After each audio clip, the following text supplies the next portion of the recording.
almost a quarter of the way through the NFL season. Goes by really quick, doesn't it?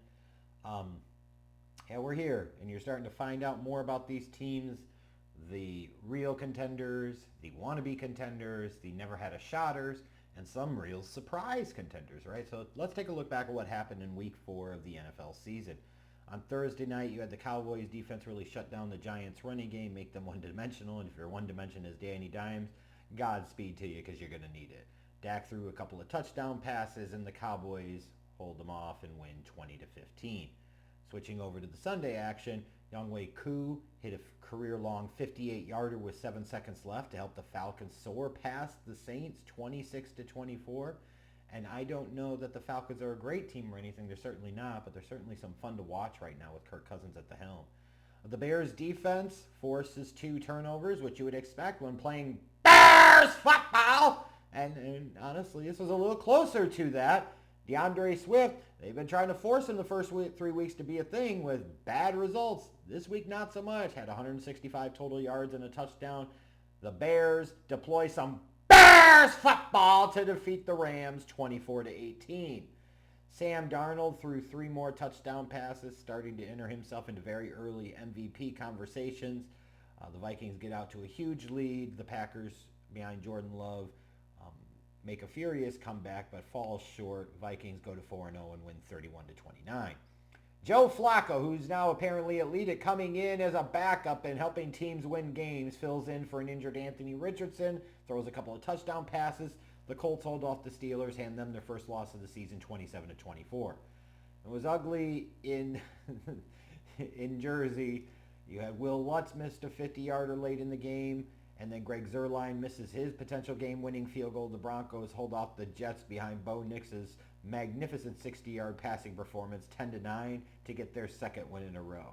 That's a carrying your young quarterback to victories. Why wins shouldn't always be a QB stat. For the Bengals, Chase Brown had a couple of touchdown runs. Jamar Chase had a touchdown catch. The Bengals get a badly needed first win of the season, pounding the Panthers. I'm not pounding them, but it's just fun to say that because all I want to see the Panthers do is keep losing, raise the stakes, raise the value of the second round pick that comes to Chicago next year. Bengals get their first win 34-24. C.J. Stroud throws a winning touchdown pass to Ogunbowale with 22 seconds left. The Texans sneak by the Jaguars 24-20, and all of a sudden it's getting hot. It's getting real hot. Real hot for Doug Peterson in Jacksonville as they go to 0-4. Shifting to the late afternoon games, Jaden Daniels with another really superb kind of efficient performance, efficient passing day. The Commanders roll, move to 3-1, trouncing the Cardinals 42-14. The 49ers defense showed up, forcing 3 turnovers. You had Jordan Mason go over 120 yards rushing. San Fran easily carries the day against the Patriots 30-13. And again, I'm going to say this. The Patriots turned the ball over a ton, didn't move the ball offensively, didn't score much in terms of points. Drake May could fucking do that. That's all I'm going to say. The Raiders had a couple of rushing touchdowns, a solid defensive performance, and they hold off the skid marks 20-16. And Raiders fans are starting to figure out through a few games what exactly they've got in their offensive coordinator. And all I need to say is, put him up. I'm the offensive coordinator. I know what I'm doing. I'm going to shock the world. They'll never see it coming. First and 10, tight end sweep. Raiders fans, it's going to be a long season for you. You might as well get used to it. Samaje Perine had a fourth quarter TD run that put the Chiefs up for good. They had enough in the tank to hold off the Chargers 17-10. Derrick Henry on Sunday night paid massive dividends for the Raiders. Huge game for him, almost 200 yards rushing, a couple of touchdowns. The Bills' offense just never got going. The Ravens coasted 35-10. Then he had another Monday night doubleheader first. Will Levis goes out with an injury. Mason Rudolph comes in, but it's Tony Pollard and Tyjae Spears, each with touchdown runs. The Titans get their first win of the season against a Tua-less Dolphins team, 31-12, and it might get ugly pretty quickly there in Miami. And then in the nightcap on Monday night, Jahmyr Gibbs and Monty combined for 3 total touchdowns. Jared Goff had a perfect performance, threw a couple of touchdowns himself, and the Lions roll past the Hawks 42-29. Something about these two teams every year when they play, they put up a shit ton of points, and it's a lot of fun to watch, and Monday night certainly was no exception to that. In terms of the big stars for week 4, at quarterback, talked about Jared Goff, perfect performance, couple of touchdown passes. Then you've also got Baker Mayfield, 30 of 47 for 347 yards and 2 touchdowns. At running back, got to go Derrick Henry, 209 total yards, including 199 of them on the ground, couple of touchdowns. DeAndre Swift for the Bears, 165 total yards and a touchdown. He came up big when they needed him. Wide receivers, I'll go with Nico Collins, had 12 catches, 151 yards and a touchdown, just starting to really cement himself as a top-flight NFL wide receiver. And then in terms of standout defensive or special teams performances, I'll go with Levante David here because I'm always down for giving him some shine and some love. He had 8 total tackles, a couple of sacks, including a forced fumble, pass defended.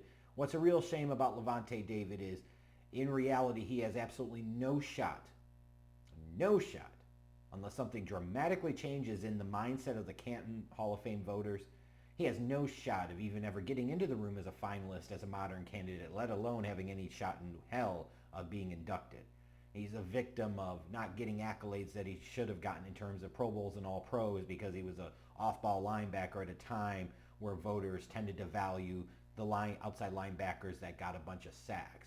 And they've ignored a guy like David and just his stellar all-around play in all phases of the game for over a decade. Levante David's the type of guy that if you look just at stats and especially accolades, he doesn't look like a Hall of Famer. But those that know ball know that this is truly one of the best off-ball linebackers in the modern era, one of the best off-ball linebackers of all time, and absolutely should be a Pro Football Hall of Famer. It's not going to happen.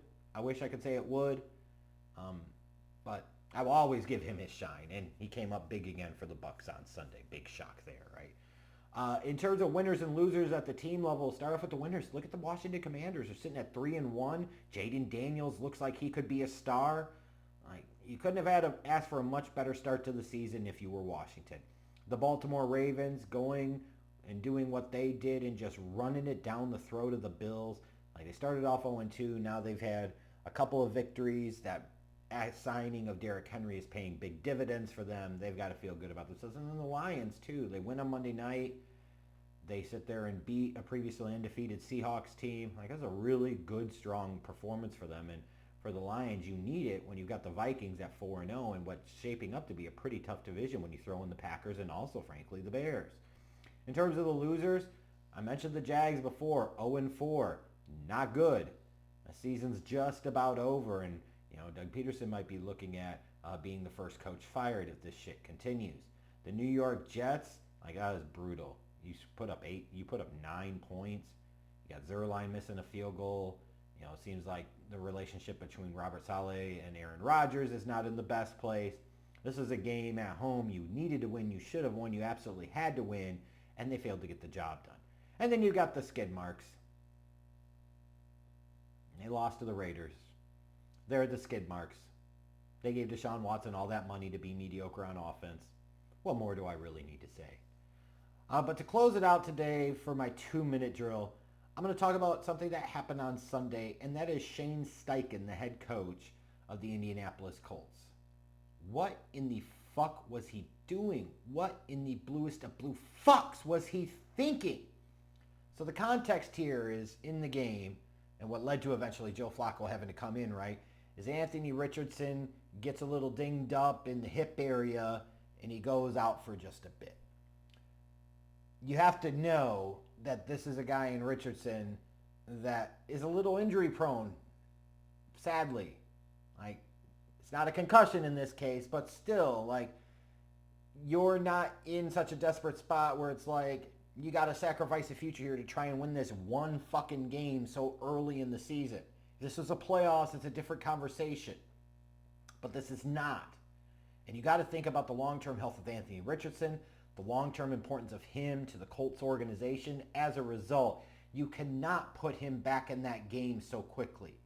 Additionally, not only can you not put him back in that game, you can't put him back in the game when it already looked like he injured his hip and then sit there and put him in a spot where he runs the fucking ball like he does and he hurts himself more. You just don't do that. Sometimes you look at some of these coaches and you wonder, what in the fuck are they thinking? Do they get too caught up in the moment? Do they fail to see the bigger picture? Do they just not care? I don't know what the hell it is.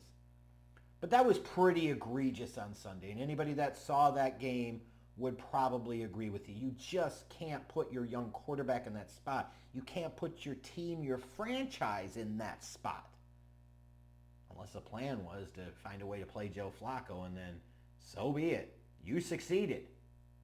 But goddamn, man. You got to do better. When the player won't protect themselves, sometimes you have to step up and be the bigger man and say, nah, I appreciate it, but not right now. And Shane Steichen was derelict in his duty on Sunday.